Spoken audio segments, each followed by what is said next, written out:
J'ai juste une question à vous poser sur le Frexit. Quelle est votre position par rapport au Frexit? Est-ce que ça fera partie de vos priorités? Ah bah oui. Et dans quel ordre en fait? Quelle serait la première mesure que vous prendriez en prenant l'investiture la première fois que Au vous jour seriez... d'aujourd'hui, la première chose que je ferais, c'est je supprime le pass sanitaire s'il est voté et la vaccination obligatoire. Ça, c'est la première chose que je fais. Voilà. Moi, je vous interviewe en tant que citoyen, cinéaste, souverainiste. Voilà, tout simplement. Donc, j'avais besoin de connaître votre question. Je lance la procédure de sortie de l'Union européenne. D'accord, ça fait partie de vos priorités, ça. Ah bah oui, bien sûr. C'est pour ça que j'ai créé l'UPR.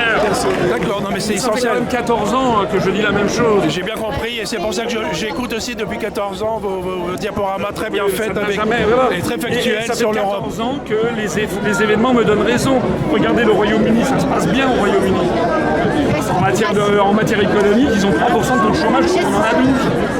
Ils sont en train de faire des traités internationaux avec le monde entier. Oui, on nous avait dit que ce serait une catastrophe quand les Britanniques sortirent. La bourse de Londres est redevenue la première bourse financière en Europe. Et ils sont le pays qui reçoit le plus d'investissements internationaux en Europe. Regardez la bonne mine Macron qui disait on allait accueillir des centaines de milliers de Britanniques qui allaient se réfugier. Non, ils ont accordé un permis de séjour long pour les Européens. Ça s'était terminé, vous avez vu, c'était il y a une semaine. Ils attendaient à peu près 4 à 5 millions de demandes, ils en ont eu plus de 6 millions.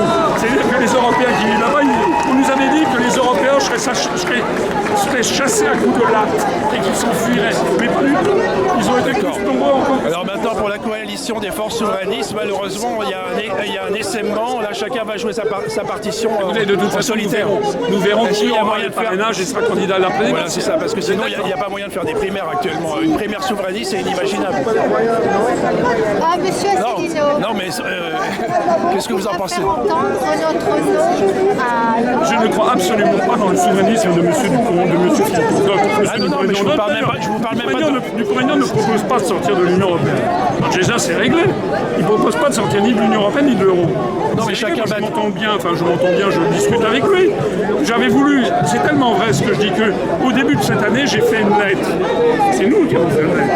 Et qu'on a proposé à Florian Philippot et à Nicolas Dupont-Aignan pour le signer conjointement. D'ailleurs, c'est amusant parce qu'à l'époque, moi je connais Florian Philippot, à l'époque, il me disait mais non, il ne faut pas signer ça avec Philippot, avec Dupont-Aignan parce qu'il est mort. Parce que Florian Philippot, moi, il dit derrière moi que je suis mort, j'ai été dans l'examen.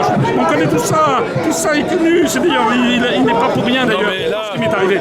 Donc, on a affaire à des luttes politiques. Moi, j'ai confiance en une personne pour la sortie de l'Union européenne, c'est moi. Parce que c'est moi qui l'ai annoncé il y a 14 ans, et depuis 14 ans, j'ai toujours tenu le cap. Alors que les autres, allez regarder quels ont été depuis 14 ans leur parcours. Voilà. Quelqu'un qui change en permanence de discours, c'est quelqu'un lequel vous devez vous méfier. Et si en plus de ça, c'est quelqu'un qui passe tout le temps dans les médias, et que moi, jamais, il y a un petit truc, il y a un petit os. Voilà. C'est pour ça que les médias le font aussi. Attendez, monsieur Asselineau, excusez-moi.